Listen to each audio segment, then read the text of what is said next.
अगर दाम्पत्य जीवन में परम सुखी होना है तो दो बातों का विशेष ध्यान रखें। एक परस्पर प्रेम और दूसरा परस्पर इंद्रिय की पवित्रता।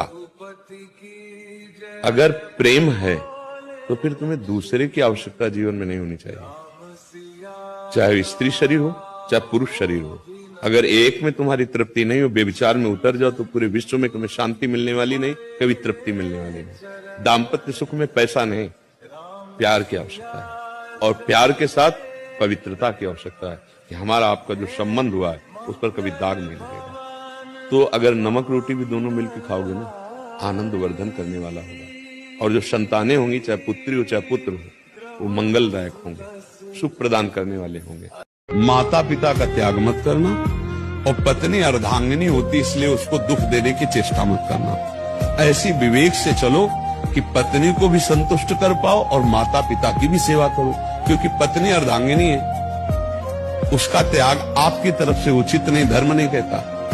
और पत्नी के बस में होकर माता पिता की त्याग वृत्ति करना या कटुवचन बोलना या पिटाई करना या इस तरह के आचरण करना तुम्हें नरक ले जाएगी दोनों को। इसलिए हमारी राय है कि ऐसी व्यवस्था रखो कि पत्नी भी संतुष्ट रहे और माता पिता की भी सेवा।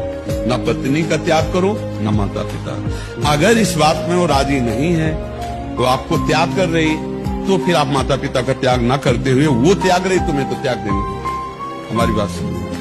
भगवान श्री कृष्ण कहते हैं, आप चाहे किसी से भी कितना भी प्रेम क्यों ना करते हो, उसे पल भर में त्यागने की क्षमता आप में अवश्य होनी चाहिए।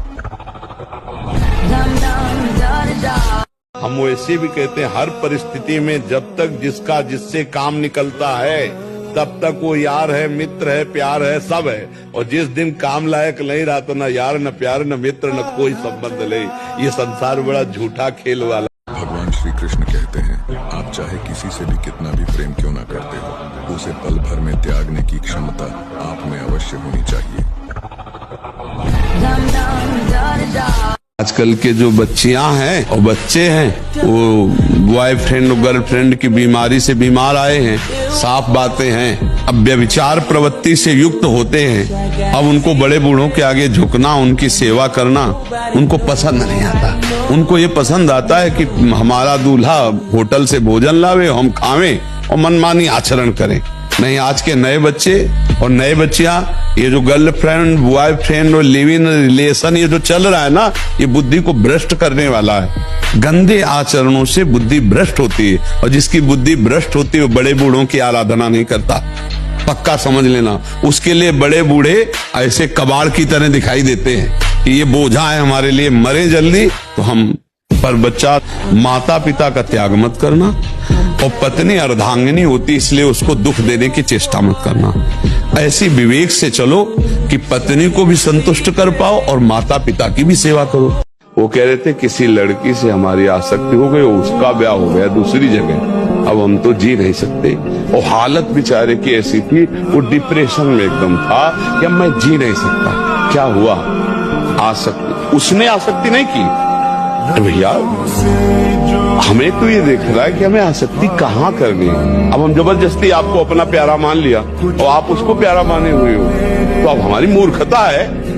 हम क्यों माने? हम अपनी आसक्ति क्यों दी? हम आसक्ति बहुत संभाल के दे, जहाँ हमारी जरूरत है वहां दे। अब वो आसक्ति में इस दशा के था कि लाख समझाने पर भी अब वो आसक्ति उसको चैन नहीं लेने देगी।